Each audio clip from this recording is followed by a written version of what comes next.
Online education સિસ્ટમમાં મારા video lecture જોનારા ધોરણ 11 કોમર્સના તમામ વિદ્યાર્થી મિત્રોને નીરજ મોદીના ફરી એકવાર પ્રેમભર્યા નમસ્કાર.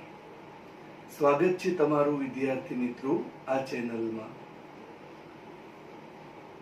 હવે આપણે આજે એક અગત્યના વિષય વિશે ચર્ચા કરવાની છે.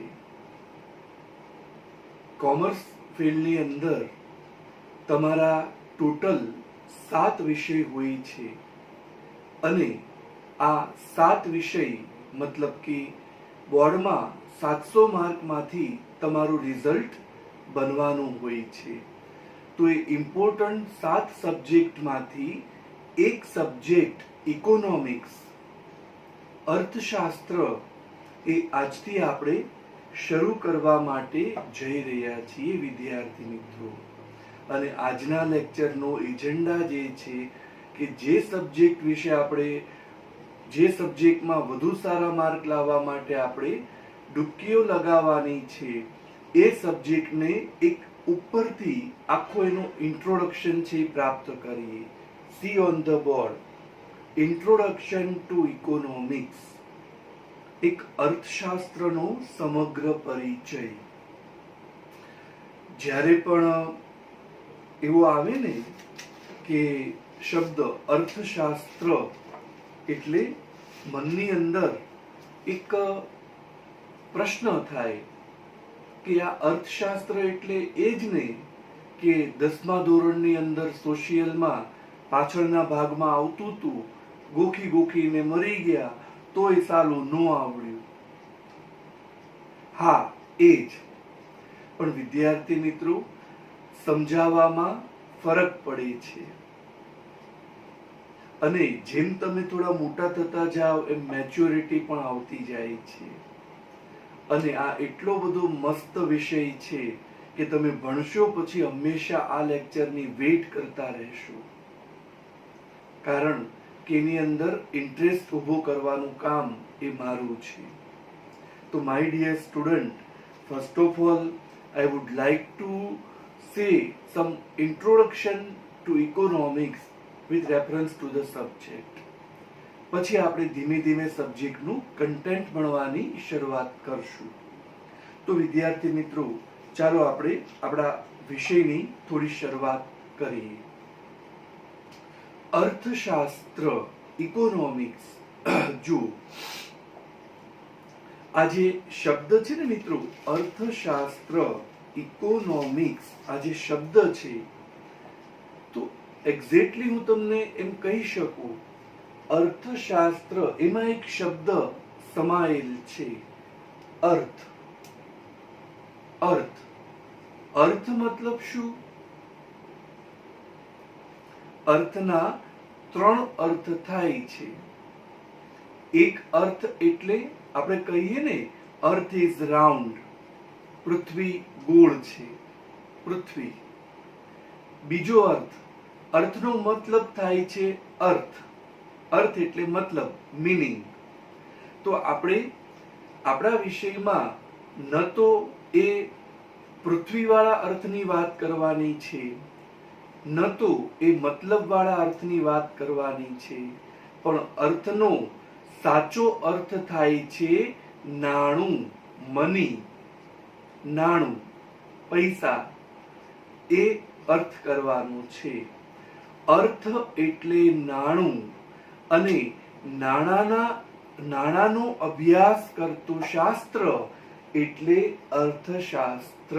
શોર્ટમાં આપણે કહી શકીએ છીએ. યસ ડિયર સ્ટુડન્ટ, નાણાનો અભ્યાસ કરતું શાસ્ત્ર એટલે અર્થશાસ્ત્ર. દેશની, સમગ્ર ભારત દેશની તમામ પ્રકારની નાણાકીય બાબતોનો સવિસ્તર અભ્યાસ કરતું શાસ્ત્ર એટલે અર્થશાસ્ત્ર.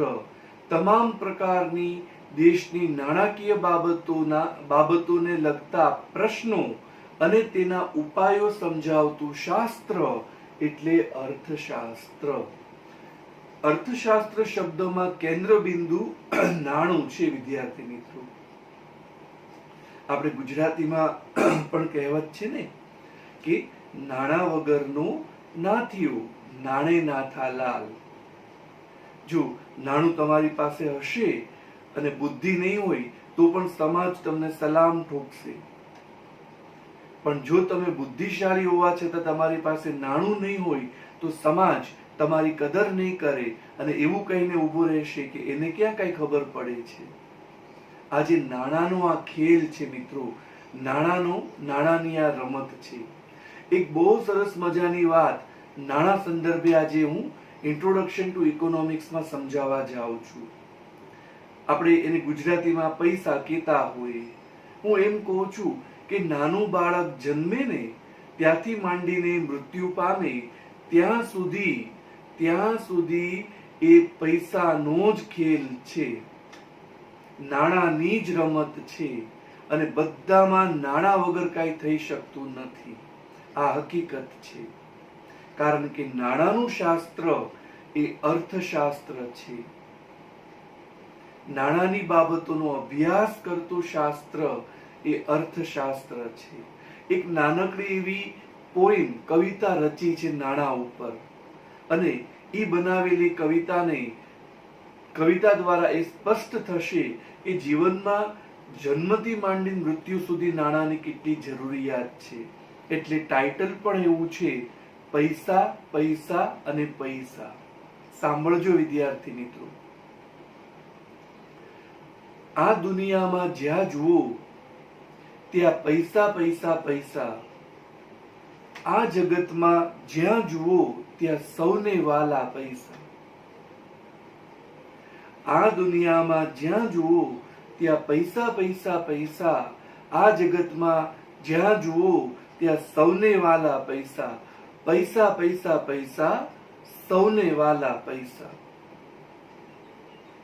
માણસ કોઈ પણ બાળક છે જન્મે એટલે તરત જ નર્સ પણ વધામણીના પૈસા માગે. તો ત્યાંથી આગળ આવે છે એ જન્મ થયો જ્યાં બાબાનો ત્યાં નર્સ માગે પૈસા. વધામણી બાબાની આવે ત્યાં પણ જોઈએ પૈસા. અરે જોશી જુએ જન્મ કુંડળી તો પણ માગે પૈસા. પૈસા પૈસા પૈસા, સૌને વાલા પૈસા. પૈસા વગર આજે કાંઈ શક્ય નથી. તમે પણ સારી સંસ્થામાં એડમિશન લીધું છે તો પૈસા વગર તમને એડમિશન પણ નથી મળ્યું. માણસ માત્રની કેટલી બધી જરૂરિયાત હોય, એ જરૂરિયાત પૂર્ણ કરવા માટે એને પૈસો જોઈએ છે અને પૈસો કમાવવો પડે છે. નાણું ના હોય તો કોઈ જરૂરિયાત છે પૂર્ણ થઈ શકતી નથી. તમે સ્ટુડન્ટ છો તો તમારી જરૂરિયાત છે સારું શિક્ષણ મેળવવા, સારી સ્કૂલ, સારું ટ્યુશન, સારા પુસ્તકો, સારા ટીચરો. તો એના માટે પણ પૈસા જોઈએ છે. પેન્સિલ, પેનો, ચોપડી વગેરે જોઈએ છે તો પૈસા જોઈએ છે. કહેવાય છે. અને ઇવન ભણી ગણીને નોકરી પણ તમે પ્રાપ્ત કરો ને તો પણ કરપ્શનમાં, લાંચ રૂશ્વતમાં પણ પૈસા મંગાય છે. પૈસા વગર કાંઈ થતું નથી મિત્રો. એટલે એમ કહેવાય છે કે મોટો થઈને ગયો સ્કૂલમાં, ફીના જોઈએ પૈસા. નોટ, ચોપડી, પેન્સિલ, પેનો લેવા જોઈએ પૈસા. ભણી ગણીને મેળવવા નોકરી, લાંચમાં પણ જોઈએ પૈસા. પૈસા પૈસા પૈસા, સૌને વાલા પૈસા. પૈસાનો ખેલ છે મિત્રો, પૈસાની રમત છે. આજે સારું શિક્ષણ મેળવ્યા પછી ઊંચા હોદ્દે નોકરી મેળવશો તો પગારમાં પણ શું મળવાનું? પૈસા. તો કહેવાય છે કે ઊંચા હોદ્દે મળી નોકરી, પગારમાં પણ પૈસા. સ્કૂટર લાવ્યા, મોટર લાવ્યા, મોંમાં ગયા દઈ પૈસા. અરે સારા કોડે કન્યા પરણ્યા તો વરઘોડામાં પણ પૈસા. પૈસા પૈસા પૈસા, સૌને વાલા પૈસા. એક એવા પ્રકારની રિક્વાયરમેન્ટ. ભલે આજે આપણે એવું નથી કહેતા કે નાણું એ ભગવાન છે. Money is a God. એવું ભલે આપણે નથી કહેતા, પણ એ હકીકત છે. It is next to God. ભગવાન પછી તો એ છે જ, કારણ કે નાણાં વગર વ્યક્તિ છે પોતાની જરૂરિયાત સંતોષી શકતો નથી. માણસને જ્યારે ગળપણ આવે તો ગળપણ આવે ત્યારે પણ એના દીકરા દીકરી તબિયત બગડે, ડોક્ટરને પૈસા દેખાય, દીકરા દીકરીને પૈસા દેખાય. જો એ જ વાત છે કે ગળપણ આવ્યું, તબિયત બગડી, ડોક્ટર માગે પૈસા, દીકરા દીકરી સૌએ માગે, લાવો ભાગના પૈસા. અરે પડ્યા પથારી વ્હીલ કર્યું, ત્યાં નજરે ચડતા પૈસા. પૈસા પૈસા પૈસા, સૌને વાલા પૈસા. પૈસાનો ખેલ છે ને માણસ અહીંથી અટકતું નથી. પણ જ્યારે માણસનું મૃત્યુ થતું હોય તો મૃત્યુ થયા પછી વર્તમાન સમય તો એટલો ખરાબ છે કે કફન ઓઢાડવા માટે પણ પૈસા જોઈએ છે, નહીતર તો કફન પણ નસીબ થતું નથી. માણસ એ જાતા પહેલા એની પણ વ્યવસ્થા કરવી પડે છે. તો એના માટે છેલ્લી વાત કે જીવ ગયો ને પડ્યું ખોળ્યું, કફન માટે પૈસા, દીવાદાન કરવા માટે પહેલા જોઈએ પૈસા. જીવન મરણના આ નાટકમાં ઉપરથી નીચે સુધી માત્ર પૈસા પૈસા અને પૈસા. આ જગતમાં જ્યાં જુઓ ત્યાં સૌને વાલા પૈસા. પૈસા પૈસા પૈસા, સૌને વાલા પૈસા. તો વિદ્યાર્થી મિત્રો, હું એ જ કહેવા ચાહું છું કે એ પૈસો, એ નાણું, એનો અભ્યાસ કરતું શાસ્ત્ર એ અર્થશાસ્ત્ર છે. તમામ પ્રકારની દેશને લગતી નાણાકીય બાબતોનો અભ્યાસ કરતું શાસ્ત્ર એ અર્થશાસ્ત્ર છે. એટલે એની વ્યાખ્યા જેવી થઈ શકે કે દેશને લગતી નાણાકીય બાબતોનો અભ્યાસ કરતું શાસ્ત્ર એ અર્થશાસ્ત્ર. થોડી વધારે માહિતી એની હજી આપણે લઈએ. એકચ્યુઅલી શું છે ખબર છે વિદ્યાર્થી મિત્રો? આપણો ભારત દેશ એ ઘણી બધી આર્થિક સમસ્યાઓથી ઘેરાયેલો છે કે જે આપણા દેશના આર્થિક વિકાસને ભયંકર રીતે અવરોધે છે. Yes, today India faces the lots of economical problems which restricts the economic development of India. તો આવા પ્રકારની આર્થિક સમસ્યાઓમાં તમે પણ જાણો છો, જે 10મામાં થોડું શીખીને આવ્યા. કેવી પ્રકારની? તો કે વસ્તી એટલે પોપ્યુલેશન, ગરીબી પોવર્ટી, પછી બેકારી અનએમ્પ્લોયમેન્ટ, ભૂખમરો, મંદી, કાળા બજાર બ્લેક માર્કેટિંગ, આ બધી ભારતના આર્થિક વિકાસને અવરોધતી ખતરનાક આર્થિક સમસ્યાઓ છે. અને એમ કહી શકાય છે કે આ તમામ પ્રકારની આર્થિક સમસ્યાઓનો અભ્યાસ કરતું શાસ્ત્ર પણ અર્થશાસ્ત્ર છે. એકચ્યુઅલી શું છે ખબર? આ તમામ પ્રકારની આર્થિક સમસ્યાઓ જે છે, વસ્તી, ગરીબી, બેકારી, તમે એના ઉપર હેલિકોપ્ટર વ્યૂથી જુઓ ને તો એવું લાગે કે આ બધી આર્થિક સમસ્યાઓ મળી અને એક રમત રમી રહી છે આપણા દેશ ભારત સાથે.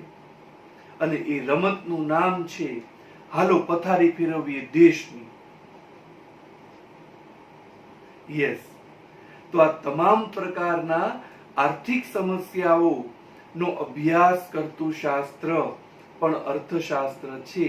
એટલે એમ કહી શકાય કે દેશના આર્થિક વિકાસને અવરોધતી વસ્તી, ગરીબી, બેકારી વગેરે જેવી આર્થિક સમસ્યાઓનો અભ્યાસ કરતું શાસ્ત્ર એટલે પણ અર્થશાસ્ત્ર.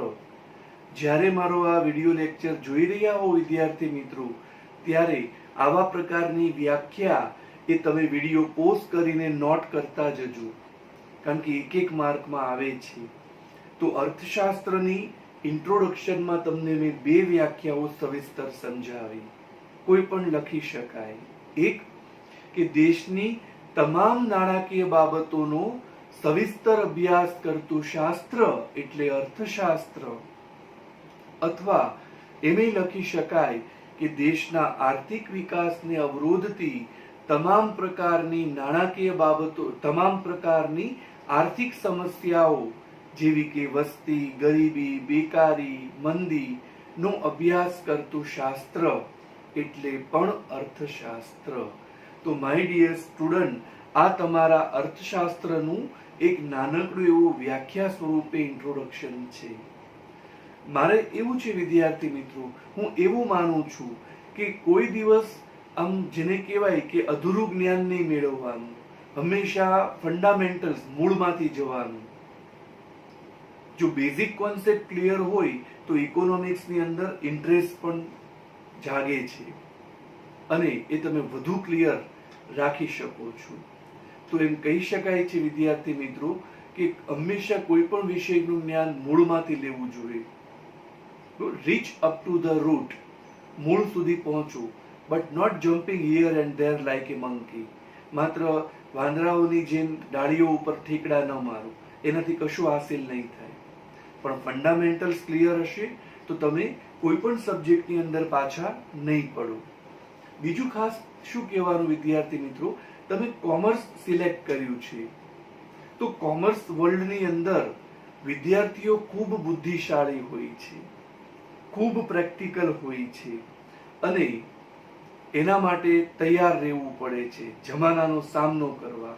પણ હા, ઘણી વખત એવું પણ થતું હોય છે કે વિદ્યાર્થીઓ છે એ ક્યારેક ક્યારેક એવા વાતાવરણમાંથી આવ્યા હોય છે કે જે આમ એકદમ રફ હોય છે. તમે ઘણીવાર જોજો, હું અહીંથી કાંઈ બોલતો હોઉં છું ને તો મારી સ્પીચમાં ઘણું બધું ઇંગ્લિશ ટર્મિનોલોજી આવે છે. તો હું એટલા માટે નથી બોલતો કે તમારા ઉપર મારી ઇમ્પ્રેશન બનાવું. હું પોતે શું છું મને ખબર જ છે અને તમે મારા વિદ્યાર્થીઓ છો, મારે તમારા પર ઇમ્પ્રેશન બનાવવાની નહીં. પણ હું એવું કરવા માંગુ છું કે જેમ હું થોડું ઘણું આવું બોલી શકું છું તો તમે પણ હવે તમારી સ્પીચમાં સુધારો લાવો અને શક્ય ત્યાં સુધી થોડું થોડું ઇંગ્લિશ બોલતા જાઓ. ભલે આખા વાક્યો નહીં પણ શબ્દો તો બોલી શકાય નહીં. તો જ્યારે 12મા ધોરણ પછી તમે આઉટસાઇડ માર્કેટમાં લોન્ચ થશો તો એની પ્રેક્ટિસ પડી જશે અને તમારા ફ્યુચર માટે સારું રહેશે. થોડું ઇંગ્લિશ બોલવાની કોશિશ કરવાની છે, આ ફ્યુચર માટે બહુ સારું. અમારે ઘણીવાર આવા શું થાય, આવી પ્રકારની વાત સ્ટુડન્ટને સમજાવતા હોઈએ ને તો નાની નાની કોમેન્ટ થાય. અમારે ઘણીવાર એવું થાય, એક વખત એવું બનેલું વિદ્યાર્થીમાં કે ભાઈ બિચારો સંસ્થાની અંદર એક ગામડાનો સ્ટુડન્ટ આવ્યો, એડમિશન લીધું, એને બહુ કાંઈ ખબર નહીં. એટલે એ લોકો શું કરે, સંસ્થામાં અંદર એડમિશન લીધું, પછી 11 કોમર્સનો લેક્ચર છે શરૂ થઈ ગયો. હવે એની અંદર મેં લેક્ચર શરૂ કર્યું ને 5 મિનિટ થઈ ગઈ હતી, એ થોડો 5 મિનિટ લેટ આવ્યો. ગામડાનો વિદ્યાર્થી એટલે આમ એટલી બધી બહુ ખબર ના પડે, થોડું રફ એન્ડ ટફ. એટલે એના કારણે શું થયું કે એક તો એ 5 મિનિટ મેં મોડો આવ્યો, લેટ આવે મને ગમે નહીં. ઠીક છે, છતાં હાલો ભાઈ પહેલો દિવસ હતો એટલે કદાચ એવું થયું. એટલે સીધું એને આમ નામ જોરથી બારણું ખોલ્યું અને કીધું, યા સાહેબ હું આવું. આ કઈ રીત છે? હું યા સાહેબ હું આવું, આ કઈ રીત છે? એટલે પછી મેં એને કીધું, જો બેટા આપણે આવી રીતે ના બોલાય, ક્લાસે ડિસ્ટર્બ થાય અને તારું પણ ખરાબ લાગે. ઇંગ્લિશની અંદર આવવું એટલે કમ થાય, કમ એટલે આવવું. તો આપણે બીજા દિવસે તું જ્યારે પણ આવ ત્યારે હવે એવું પૂછીને આવવાનું, ધીમેથી દરવાજો ખોલવાનો અને એવું પૂછવાનું, sir please may I come in. તો કેટલું સરસ લાગે છે. અને પરમિશન મળે એટલે અંદર આવીને બેસી જવાનું. ઓકે, બીજા દિવસે પાછો 5 મિનિટ મોડો આવ્યો, પણ મેં કીધું તું ને એને યાદ રહ્યું હશે એટલે દરવાજો એને ધીમેથી ખોલ્યો. પણ પછી મને પૂછ્યું શું ખબર છે? એ સાહેબ હું કમું. સાહેબ હું કમું. અરે હું કમું એટલે હું મૂંગો રે ભાઈ. એની કરતા તો એમ કે સર હું આવું સારું લાગશે. હું કમું એટલે હું યાર આવું થાય છે. એટલે અમુક વખતે જ્યારે નોલેજનો ઉપયોગ કરવાનો હોય છે ત્યારે આપણે નોલેજનો ઉપયોગ કરવો જ પડે છે અને આપણા વર્તનમાં એ દેખાડવું પડે છે. જો મિત્રો, મારી ભણાવવાની સ્ટાઇલ આવી જ છે. હું એકદમ હસતા હસતા, રમાડતા રમાડતા, બિલકુલ ભાર વગરનું ભણતરમાં માનું છું. મારી એક ટીચિંગ સિસ્ટમ એકદમ તદ્દન જુદી છે. જોક કહેવાના, નવી વાતો કરવાની, પ્રેક્ટિકલ એક્ઝામ્પલ લેવાના, હસાવવાના, સ્ટુડન્ટનો ચહેરો બિલકુલ ગંભીર ના હોવો જોઈએ, અને દુનિયાના વિચારો તમારા વર્ગખંડની અંદર રજૂ કરવાના. માત્ર ભણવા ખાતર નહીં ભણવાનું, પણ એવું ભણવાનું કે જિંદગીભર આપણને યાદ રહે, અને એ આપણું નોલેજ આપણને આપણા ફ્યુચરમાં પણ ઉપયોગી થાય. તો આવા પ્રકારની જો ધ્યાન આપીને મારા લેક્ચરમાં તમે બેસશો તો હું ગેરંટી આપું છું કે 80% વધારે તો તૈયારી તમને હું અહીંયા લેક્ચરમાં જ કરાવી દઈશ. યસ, એ જ મારી ટીચિંગ સ્ટાઇલ છે. ઘરે જઈને માત્ર તમારે 20% ફાઇનલ ટચ જ આપવાનો રહેશે. Understand dear student? તો એવી રીતે આપણે આ સબ્જેક્ટને થોડા આગળ ભણવાની શરૂઆત કરીએ. એક વખત કેવું થયું હતું ખબર છે વિદ્યાર્થી મિત્રો? અમુક સ્ટુડન્ટને એવું હોય ને કે ઇંગ્લિશ બોલવાનો શોખ હોય પણ આવડે નહીં. કોમેન્ટ છે નાનકડી એવી, પણ મને એમ થાય કે આ સરસ મોકો છે, લાવ તમારી સાથે શેર કરું. તો આપણી સંસ્થામાં જ આવું બન્યું હતું કે ભાઈ એક વખત એવું થયું કે સ્ટુડન્ટ લેટ આવ્યો એટલે સ્વાભાવિક છે મેં એને પછી ઓફિસમાં બોલાવીને પૂછ્યું હતું કે why are you late, why are you late. હવે પહેલા એવું શીખવાડેલું કે બને તો જવાબ ઇંગ્લિશમાં દેવાના, તો એ સારું કહેવાય તમારા માટે. બોલતા આવડે નહીં, હું જવાબ દે? એને શું કીધું ખબર છે? મેં એટલું જ પૂછ્યું, શા માટે તું મોડો આવ્યો, વાય આર યુ લેટ? તો કે એને એવો જવાબ દીધો, એમાં સર એવું થયું ને કે હું તો ઘરેથી ટાઈમે નીકળી, જોજો, હું તો ઘરેથી ટાઈમે નીકળી પણ ટ્રાફિકમાં ફસિંગ. નો આગે જાવિંગ, નો પીછે જાવિંગ, નો હલ્લિંગ, નો ડુલ્લિંગ, ઓનલી પીપ પીપ કરીંગ, એટલે મોડું થઈ જાવિંગ. બોલો,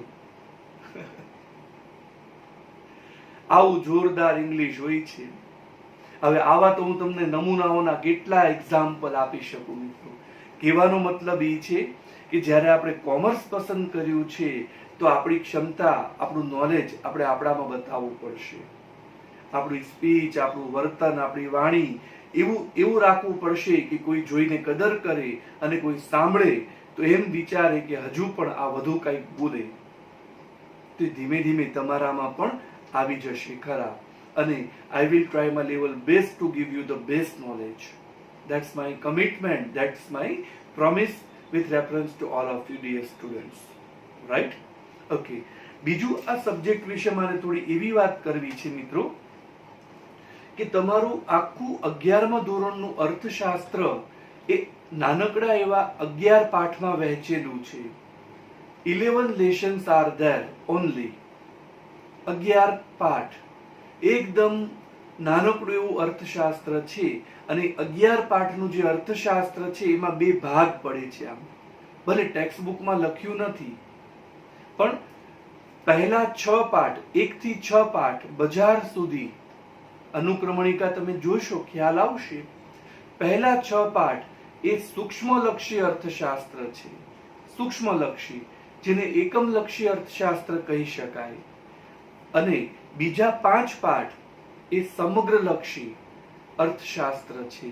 ઇંગ્લિશમાં માઇક્રો ઇકોનોમિક્સ અને મેક્રો ઇકોનોમિક્સ એમ 2 ભાગ પડે છે.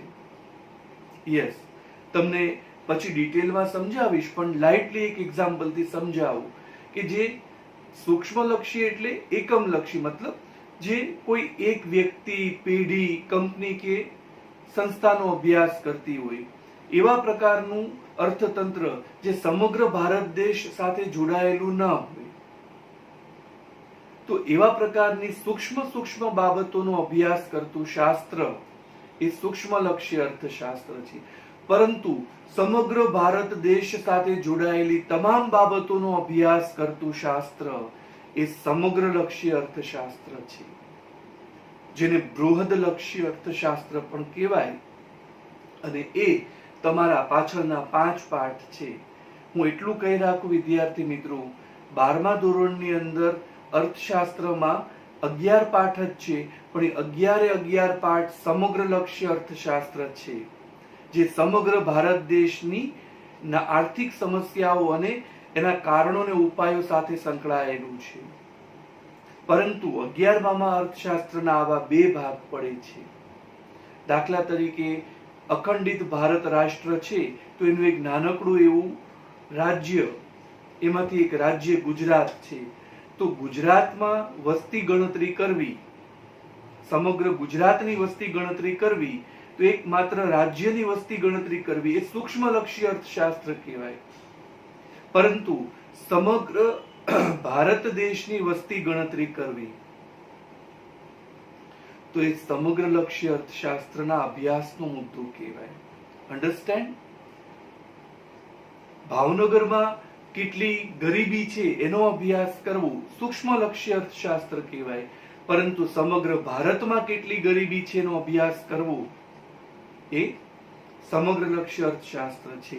તો આમ સૂક્ષ્મલક્ષી એટલે કોઈ એક એકમ, કોઈ એક સંસ્થા કે નાનકડા એવા યુનિટનો અભ્યાસ કરતું શાસ્ત્ર. જ્યારે સમગ્ર લક્ષ્ય અર્થશાસ્ત્ર એટલે સમગ્ર ભારત દેશના અર્થતંત્ર સાથે જોડાયેલી તમામ બાબતોનો અભ્યાસ કરતું શાસ્ત્ર કહેવાય છે. અને પહેલા તમારા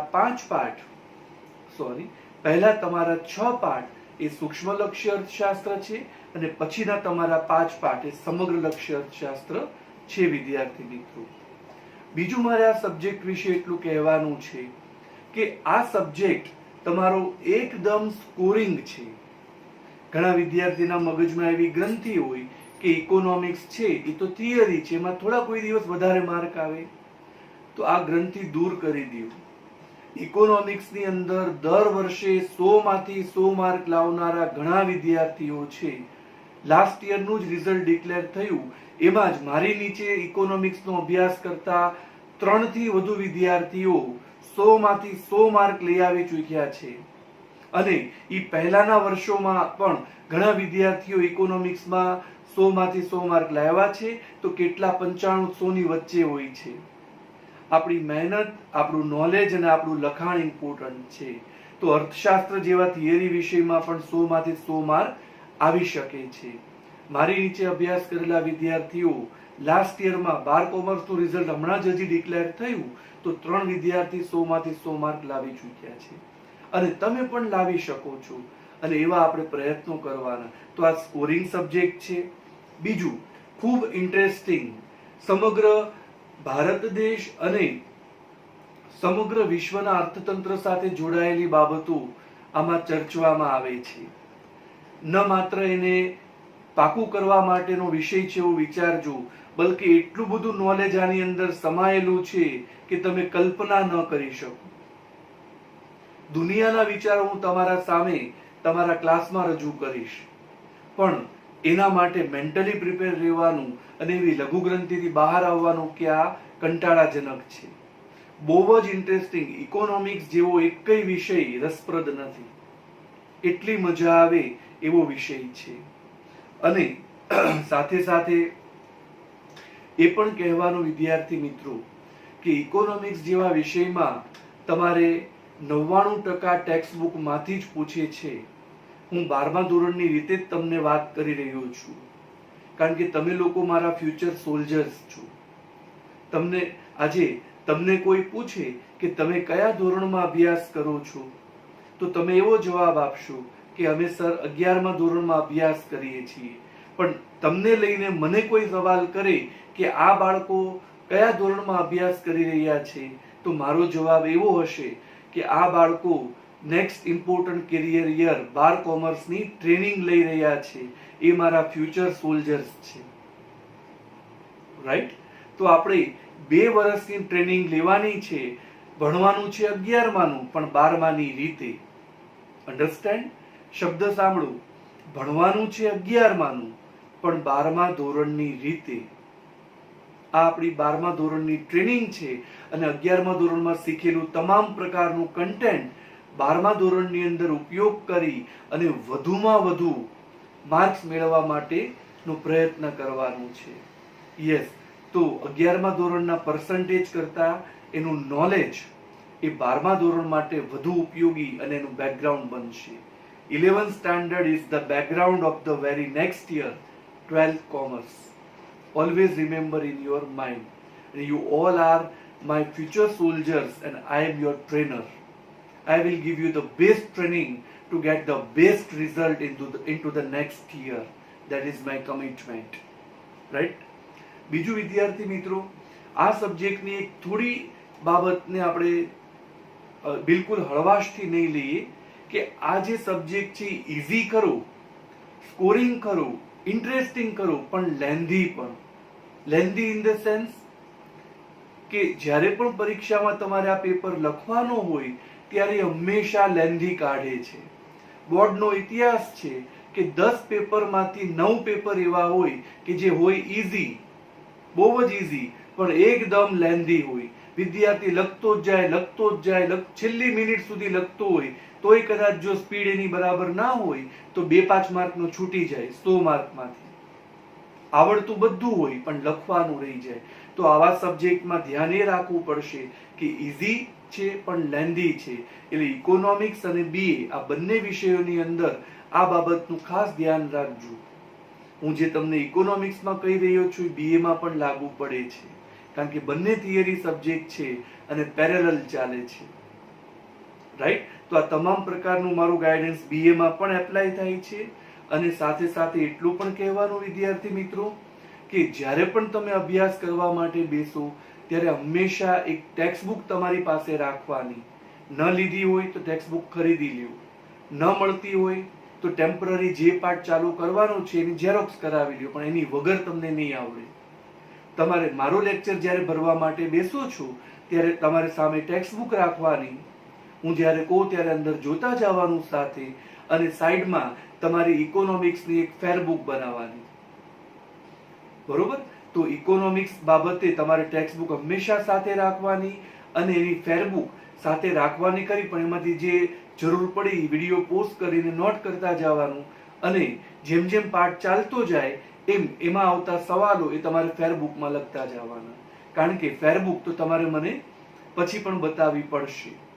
જ્યારે પણ આપણી સંસ્થા ફેસ ટુ ફેસ ચાલુ થઈ જશે ત્યારે તમારી પાસે હું આ ફેર બુક તો છે જોવા માટે માંગીશ, જેમાં તમારે સ્વાધ્યાયના દરેક પ્રશ્નો છે નોટ કરવાના રહેશે.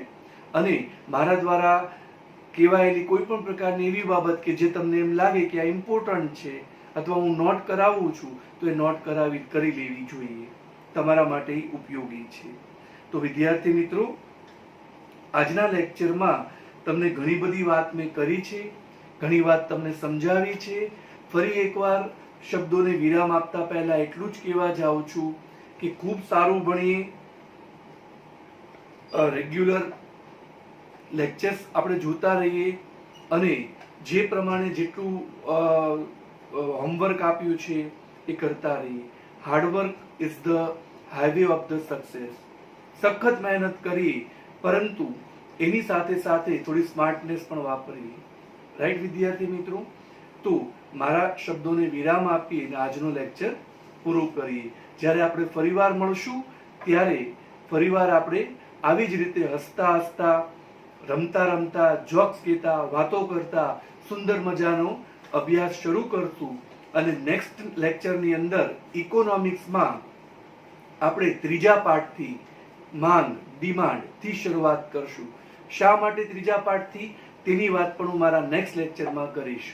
સો ડિયર સ્ટુડન્ટ, જ્યારે પણ નેક્સ્ટ લેક્ચર ભણીએ ત્યારે ઇકોનોમિક્સ સાથે રાખજો, એક બુક સાથે રાખજો અને ત્રીજા પાઠ ડિમાન્ડ, માંગથી શરૂ કરશું. So today we should keep stop till this day, and next one will continue with the same manner. Dear students, have a nice day to all Bachcha Party.